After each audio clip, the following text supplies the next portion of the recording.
कोयटा के मौसम की बात करेंगे। बलोचिस्तान समेत कोयटा भर में और शुमाली अजला में खून जमा देने वाली सर्दी का राज बरकरार है। पारा नुक्ता इंजुमात से गिरा तो कोयटा में बहता पानी मुंजमद हो गया।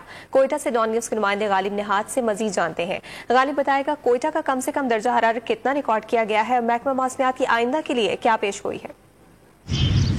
जी बिल्कुल, यखबस्ता हवाओं ने कोयटा समेत बलूचिस्तान के शुमाली अजला में अपने डेरे डाल रखे हैं, जिसकी वजह से खून जमा देने वाली सर्दी का राज है। कोयटा, कल्लात, ज़ियारत, पशीन, किला अब्दुल्ला, कान, मेतरजई इस वक्त शदीद सर्दी की लपेट में है। महकमा मौसमियात के मुताबिक सबसे कम दर्जा हरारत ज़ियारत में -11, कोयटा और कल्लात में -6, जबकि योब में -5 डिग्री सेंटीग्रेड रिकॉर्ड किया गया है। शहरी कोट, जैकेट, स्वेटर्स और गर्म चादरों का इस्तेमाल कर रहे हैं, जबकि सर्दी इतनी ज़्यादा है कि नालियों में बहता पानी और नलकों में बहता पानी भी मुंजमद होकर रह गया है। कोयटा में गैस ना होने के बराबर है, जिसकी वजह से इस शदीद सर्दी में शहरियों का गुजर बसर करना काफ़ी मुश्किल हो गया है। ताहम महकमा मौसमियात ने ये यखबस्ता हवाएं आइंदा एक हफ्ते तक कोयटा समेत बलूचिस्तान के शुमाली अजला में यूं ही चलने का इम्कान जाहिर किया है।